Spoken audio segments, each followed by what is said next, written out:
नमस्कार साथियों, आज के वीडियो में आपका स्वागत है। आज हम लोग सक्षमता 1 में पूछे गए 100 प्रश्नों को देखेंगे। चलिए फटाफट से देखते हैं उसको। प्रश्न नंबर आप लोग देख सकते हैं 200 से 300 तक के प्रश्न हम करेंगे। पहला प्रश्न है, निम्नलिखित में से कौन शिक्षक की भूमिका का सबसे अच्छा वर्णन करता है? सही उत्तर है आराम के लिए जगह बनाना, जहाँ बच्चे संवाद और पूछताछ के माध्यम से सीखते हैं। भारत का संविधान सरकार के खाली स्थान स्वरूप का प्रावधान करता है, तो एक हम लोग पार्लियामेंट्री संसदीय सरकार के प्रारूप को यह बताता है संविधान हमारा। अगला प्रश्न है, भारत में चुनाव करने के लिए कौन जिम्मेदार है? तो भारत में चुनाव कराने के लिए निर्वाचन आयोग जिम्मेदार है। भारत का चुनाव आयोग संघवाद में शक्ति विभिन्न घटक इकाइयों और किनके बीच विभाजित होती है? केंद्रीय प्राधिकरण के बीच में विभाजित होती है। अगला प्रश्न, यदि समवर्ती सूची के विषयों के लिए बनाए गए कानूनों में कोई विरोधाभास हो तो खाली स्थान द्वारा लिया गया निर्णय मान्य होगा। तो समवर्ती सूची में विरोधाभास होने पर केंद्र सरकार द्वारा लिया गया निर्णय मान्य होगा। अगला प्रश्न है, भारत के किस राज्य से सबसे गरीब लोगों को खाद्य सुरक्षा प्रदान करने के लिए सबसे पहले अंत्योदय योजना की शुरुआत की गई थी? इसका सही जवाब है राजस्थान। केरला, इसका सही जवाब है केरला। अगला प्रश्न है, भारतीय मानक समय ग्रीनविच मीन टाइम से कितने आगे है? यह 5.5 घंटे आगे है। अगला प्रश्न, असहयोग आंदोलन और खिलाफत आंदोलन को मिलाने का सबसे उग्र विरोध किसने किया था? तो यह मोहम्मद अली जिन्ना ने किया था। अपने शुरुआती दौर में वो मुस्लिम कट्टरपंथ को बढ़ाने के विरोध में थे। असहयोग आंदोलन के अचानक बंद होने पर कांग्रेस के विकल्प में कौन सी पार्टी सामने आई? इसका सही जवाब है स्वराज पार्टी। अगला प्रश्न, जालियांवाला बाग हत्याकांड के खिलाफ किसने नाइटहुड की उपाधि लौटा दी थी? ऐसा रविन्द्रनाथ टैगोर ने किया था। अगला प्रश्न है, नमक सत्याग्रह के दौरान सर्वाधिक पुलिस बर्बरता कहाँ पे हुई? सर्वाधिक पुलिस बर्बरता नवसारी में हुई। मुस्लिम बहुल पश्चिमोत्तर भारत में मुस्लिमों के लिए अलग होमलैंड की वकालत किसने की? तो यह इसका सही जवाब है मोहम्मद इकबाल ने। मुस्लिम लीग की स्थापना की घोषणा किस शहर में हुई? इसकी स्थापना की घोषणा 1906 में ढाका में हुई, बांग्लादेश की राजधानी। मोहम्मद अली जिन्ना ने किसके कहने पर मुस्लिम इलाकों में संपर्क यात्राएं शुरू की थीं? तो यह इसका सही जवाब है जफरुल्लाह खान के कहने पर। ये सब इम्पोर्टेंट प्रश्न है और यहीं मिलते हैं, किताबों में मिलना मुश्किल है और इनको बार बार पूछा जाता है। सुभाष चंद्र बोस ने कौन सा नारा दिया था? तो सही जवाब है तुम मुझे खून दो मैं तुम्हें आज़ादी दूंगा और दिल्ली चलो, दोनों नारा उन्होंने दिया है। खनिज और जीवाश्म ईंधन गैर नवीकरणीय संसाधनों के उदाहरण हैं जो अपने निर्माण के लिए खाली स्थान लेते हैं, लाखों वर्ष लेते हैं, मिलियन ऑफ ईयर्स लेते हैं। अगला, वाल्मीकि राष्ट्रीय टाइगर उद्यान किस भारतीय राज्य में है? तो वाल्मीकि वीटीआर चंपारण में है, बिहार राज्य में। भारत की पहली बहुउद्देशीय परियोजना मल्टीपर्पज़ प्रोजेक्ट जो थी वह थी दामोदर घाटी बहुउद्देशीय परियोजना। टिहरी बांध आंदोलन मुख्यतः किस राज्य से संबंधित है? यह छत्तीसगढ़ से संबंधित है। छोटा नागपुर पठार के उत्तरी किनारे पर 83 खाली स्थान निक्षेप पाए जाते हैं। इसका सही जवाब है अभ्रक के निक्षेप पाए जाते हैं। बिहार के किस जिले में सबसे अधिक चाय उद्योग है?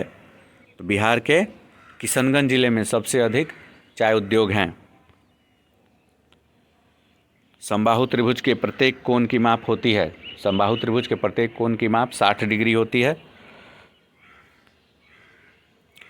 किसी पंचभुज के पांचों अंतःकोणों का योग क्या होगा? पंचभुज के पांचों अंतःकोणों का योग 540 होगा, n-2 गुने 180। 5 में से 2 घटाएंगे तो 3 आएगा और उसको 180 से गुना करना है। 18 तिया 54, 540। ईंट का आकार किसके समान होता है? वह एक घनाभ के समान होता है। एक ठोस जिसका केवल एक शीर्ष होता है क्या कहलाता है? वह एक शंकु कहलाता है। घनाभ खाली स्थान आयताकार फलकों वाला प्रिज्म है, तो यह 6 फलकों वाला एक प्रिज्म है। आगे चलते हैं और देखते हैं ढोल का आकार कैसा होता है? तो यह घनाकार होता है, घन के आकार का होता है। अगला प्रश्न है 9 + -4 इसके बराबर कितना होगा, 9 में से प्लस माइनस माइनस 4 को घटा देंगे तो हमारा उत्तर आ जाएगा 5।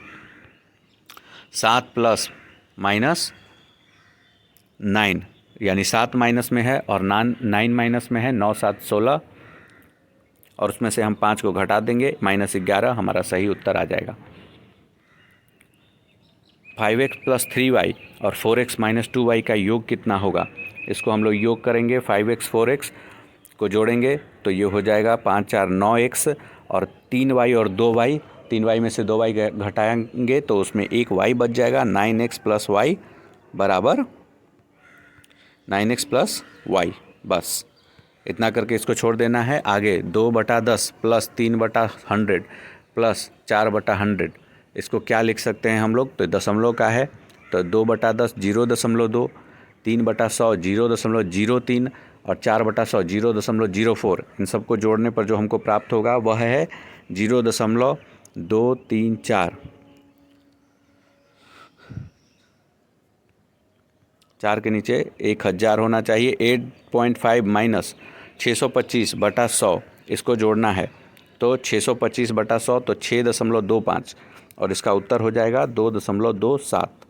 ये माइनस करना है, घटाना है तो 2.27 इसका सही उत्तर हो जाएगा। आगे -56 -34 कितना होगा, तो दोनों को जोड़ देने पर आएगा -90। अगला प्रश्न, value of -3 multiplied by -4 divided by -2 plus -1, इसका मान क्या होगा। इसको हम लोग बॉड मास के आधार पे बनाएंगे। पहले भाग की क्रिया करेंगे तो -2 आएगा, फिर उसको हम लोग -4 में -2 से भाग देने पर 2 आएगा, उसको 3 से गुना करेंगे -6 और उसको जोड़ेंगे -1 तो इसका उत्तर आ जाएगा -7 -6 -1 -7। आगे चलते हैं हम लोग, देखते हैं रूबी हर दिन 3 किलोमीटर 44 मीटर साइकिल चलाती है। यदि एक भी दिन नहीं चूकी, जनवरी महीने में कितने किलोमीटर साइकिल चलाएगी, तो जनवरी महीने में होते हैं 31 दिन। 31 से गुना कर देंगे 3 किलोमीटर और 44 मीटर में, हमारा उत्तर आएगा 94 किलोमीटर और 364 मीटर। आगे एक ट्रक में 352 किलो 100 ग्राम कद्दू, 207 किलो 432 ग्राम तरबूज भरे हुए हैं। ग्राम किलोग्राम को आपस में घटाना है। इसको घटाने पे हमें उत्तर आएगा 559 केजी 532 ग्राम। सामान्य सा प्रश्न है, ब्रायन ने 123 किलो 231 ग्राम अखबार और 200 किलो पत्रिकाएं बेची, वस्तुओं की कुल मात्रा ज्ञात कीजिए। तो इसमें वस्तुओं की कुल मात्रा ज्ञात करने के लिए 200 किलो पत्रिकाएं बेची, 123 किलो और 231 ग्राम अखबार और 200 किलो पत्रिका, तो 130 किलो और 200 किलो जोड़ देंगे तो वो आ जाएगा 323 किलो और 231 ग्राम तो रह ही जाएगा, ग्राम में कुछ ऐड नहीं होगा, तो 323 किलोग्राम और 231 ग्राम हमारा उत्तर आ जाएगा। आगे चलते हैं। ए किसी कार्य को 1/3 भाग 5 दिनों में कर सकता है, बी उसका 2/5 भाग 10 दिनों में कर सकता है और ए बी दोनों मिलकर उसको कितने दिनों में पूरा करेंगे। तो वो दोनों मिलकर उसको पूरा करेंगे। पहले निकाल लेंगे कि ए कितने दिनों में करेगा, तो 15 दिन में कर लेगा।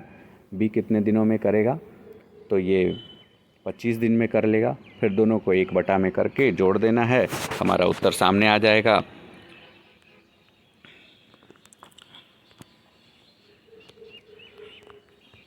आगे चलते हैं। यदि घन का एक फलक का परिमाप 40 सेंटीमीटर है, घन का आयतन कितना होगा। घन के सभी किनारे वर्गाकार होते हैं। वर्ग का परिमाप 40 दिया हुआ है, 4 से भाग देंगे तो 10 यूनिट आएगा हमारा एक वर्ग का साइड, और उसको हम लोग अब घन का जब हमको किनारा मिल गया तो उसका आयतन निकाल लेंगे। तो उसका आयतन हो जाएगा 10 मिला है तो उसको 3 बार गुना करेंगे तो 1000 सेंटीमीटर क्यूब। आगे चलते हैं। 1 मीटर क्यूब में कितने सेंटीमीटर क्यूब होते हैं, तो 1 मीटर में सेंटीमीटर क्यूब निकालने हैं तो ये हो जाएंगे 10 लाख। उसको 1 मीटर बराबर 100 सेंटीमीटर, और 100 सेंटीमीटर को 3 बार मल्टीप्लाई करेंगे, 100 गुने 100 गुने 100, 6 शून्य तो हमारे पास आ ही जाएंगे। आगे चलते हैं। एक सिलेंडर का आयतन कितना होगा, तो एक सिलेंडर का आयतन πr² h होता है। ये यदि हम पहले 11 विषम संख्याओं को जोड़ते हैं तो हमें 121 प्राप्त होता है, जो कि संख्या 11 का वर्ग है। आगे, एक व्यक्ति के वेतन में 10% की वृद्धि हुई, यदि उसका वेतन 50,000 रुपये है तो नया वेतन कितना होगा। तो 50,000 का 10% निकालेंगे, गुने 10 बटा 100, तो एक शून्य हट जाएगा, 5,000 रुपये उसको और मिलेंगे। अब 50,000 पे 5,000 रुपये और मिलेंगे तो इसके हो जाएंगे 55, 5,000, अब 50,000, अब इसके 55,000 रुपये हो गए।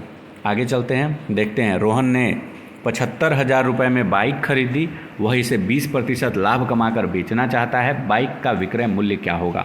तो बाइक का विक्रय मूल्य निकालने के लिए 75,000 रुपये में 20% और जोड़ देंगे, 20/100, 1/5, और 1/5 से गुना करेंगे 75,000 में तो 15×5 = 75, और वह 15 का जो हमारे पास आएगा तो 75 में 15 जोड़िए, 90,000 तक आप पहुंच जाइएगा, 90,000 रुपये। आगे चलते हैं। 3 संख्याओं का अनुपात इतना है, 2:3:4 के अनुपात में है और उनके घनों का योग 33,957 है। इसी क्वेश्चन को पिछले एक वीडियो में मैंने डिस्कस किया हुआ है, अभी फिर से करने पर यह काफ़ी लंबा हो जाएगा। इसका योग 63 आता है, 63 सही उत्तर है। आगे चलते हैं। निम्नलिखित में से कौन सा गणित शिक्षण का सर्वाधिक उपयुक्त तरीका है। इसका सही सर्वाधिक उपयुक्त तरीका है अधिगमकर्ताओं को उनकी विद्यमान क्षमताओं को विकसित करने के लिए प्रोत्साहित करना, motivate the learners to develop their existing capabilities. आगे चलते हैं। सुनीता द्वारा प्री बोर्ड परीक्षा में प्राप्तांक नीचे दिए गए हैं। अंग्रेजी में 72, हिंदी में 84, गणित में 96, विज्ञान में 80, सामाजिक विज्ञान में 68। इन सब का एक पाई चार्ट बनाया जाता है। तो सुनीता द्वारा गणित में प्राप्त अंकों को दर्शाने वाला त्रिज्य खंड का कोण कितना होगा।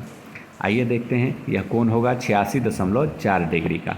पाई चार्ट एक वृत्त में हम लोग उसका हिस्सा बांटते हैं, वह हम लोग बना लेंगे, उससे यह उत्तर आ जाएगा। यदि 360 बटा टोटल अंक का किसी विषय में कितना अंक आया है और कुल कितना अंक है, और उसके बाद उसमें 360 से गुना कर देंगे, उस त्रिज्य खंड का हमको कोण आ जाएगा। -3/4, b = 5/6 है। तो निम्न में से कौन सा a और b के बीच में स्थित नहीं है।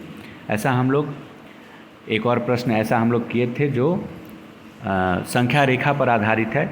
संख्या रेखा में -3/4 को दर्शा लेंगे, 5/6 को दर्शा लेंगे, और दोनों के बीच में देखेंगे कि कौन स्थित नहीं है। बड़ा ही स्पष्ट आंसर -7/9 जो कि -3/4 के भी बाईं ओर आएगा। आगे चलते हैं। निम्नलिखित में से कौन सा मूल्यांकन का उद्देश्य नहीं है। तो इसका सही उत्तर है डी, ऑप्शन डी, यानी प्रदर्शन के आधार पर बच्चों की रैंकिंग करना एक उद्देश्य नहीं है। आगे चलते हैं। अगला क्वेश्चन, कक्षा में गणितीय वार्तालाप को प्रोत्साहित करने का सबसे उपयुक्त उद्देश्य निम्नलिखित में से कौन हो सकता है। तो इसका सही उत्तर है गणितीय विवरणों के बारे में बात करते हुए और उनका उपयोग करते समय बच्चों को एक सटीक भाषा का उपयोग करने में सक्षम होना चाहिए। अगला प्रश्न देखते हैं। वह प्रणाली जो रक्त संबंध आत्मीयता पर आधारित होती है कहलाती है। तो वह कहलाती है रिश्तेदारी। अगला प्रश्न है, बेमेल को चुनना है, इनमें से कौन एक अलग ऑड मैन आउट करना है। वकील, कुम्हार, किसान और मछुआरा। इसमें से वकील अलग काम करता है, बाकी लोग एक तरह का काम करते हैं। बेमेल को चुनना है, फिर से ऑड मैन आउट करना है। देखिए, फिल्म देखना, सर्कस देखना, पिकनिक मनाना और ऑफिस में काम करना में सबसे जो अलग है वह है ऑफिस में काम करना। आगे चलते हैं। वह स्थान जो हमें भोजन और खेल के स्टॉल मिलते हैं वो कहाँ है। तो वह मेला है। आगे चलते हैं। इनमें से कौन सी मनोरंजन की गतिविधियाँ हैं। मनोरंजन की गतिविधियाँ कौन सी हैं। सभी हैं। पेंटिंग, संगीत सुनना, किताब पढ़ना, ये सभी मनोरंजन की गतिविधियाँ हैं। आगे चलते हैं। 256 बहुत छोटे पौधे क्या कहलाते हैं। तो वो कहलाते हैं जड़ी बूटी। गुलाब का पौधा है तो गुलाब का पौधा है जड़ी बूटी। निम्नलिखित में से कौन सा जानवर अपने दुश्मनों को छिपने के लिए शरीर का रंग बदलता है। तो यह गिरगिट है जो दुश्मनों से छिपने के लिए शरीर का रंग बदलता है।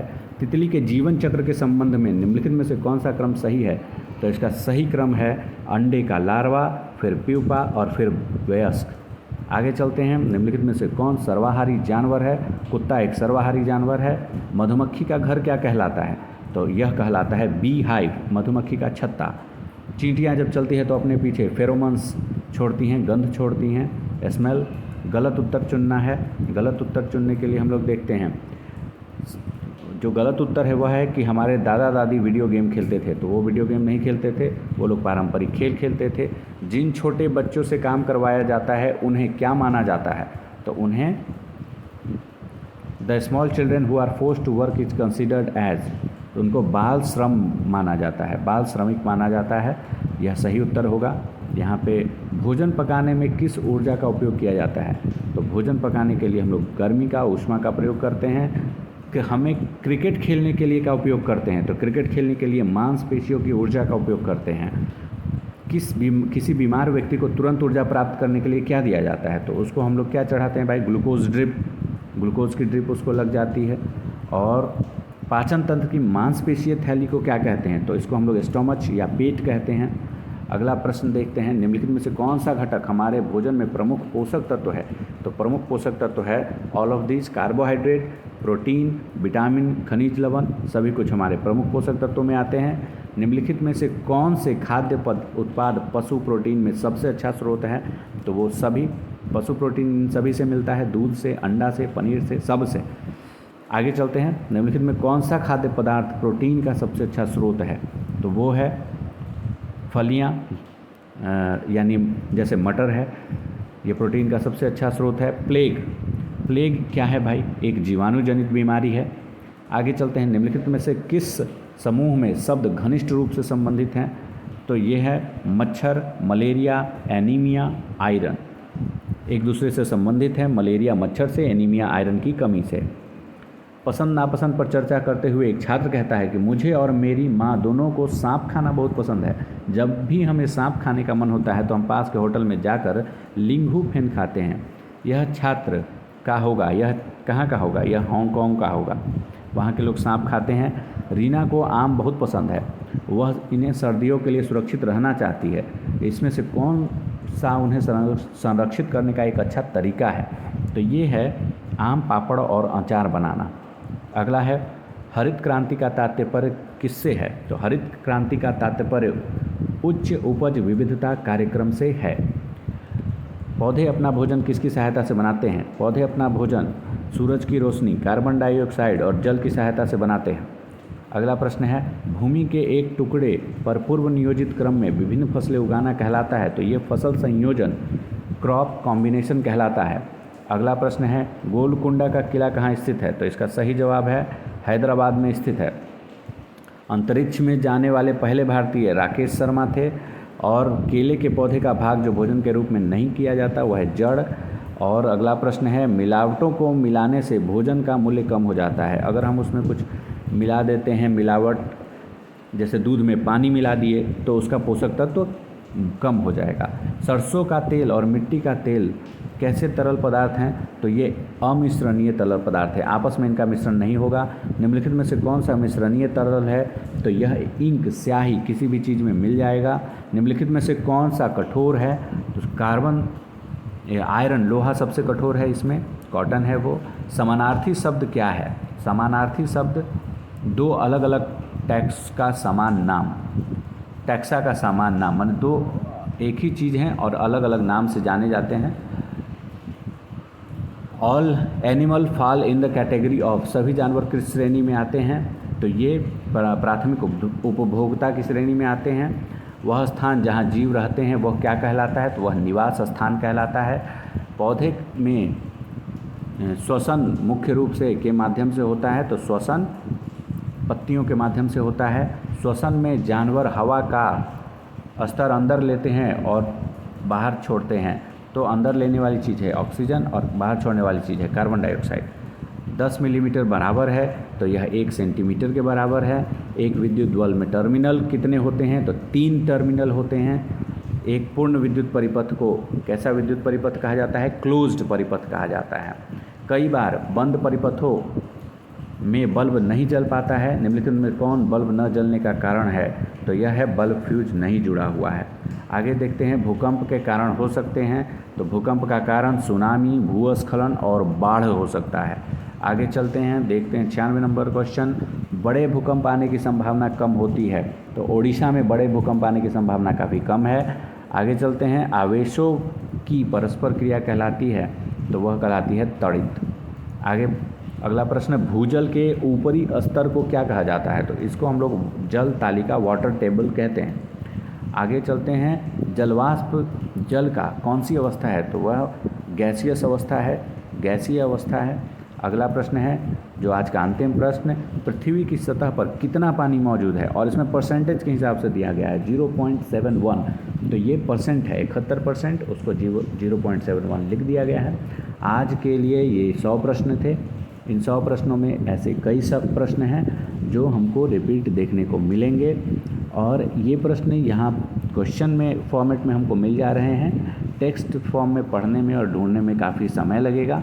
बेहतर है कि इसको हम लोग दोहरा लें और इसको याद कर लें और एग्ज़ामिनेशन हॉल में जाकर इसको पूरी तरह से सही जवाब देकर चले आएँ। धन्यवाद।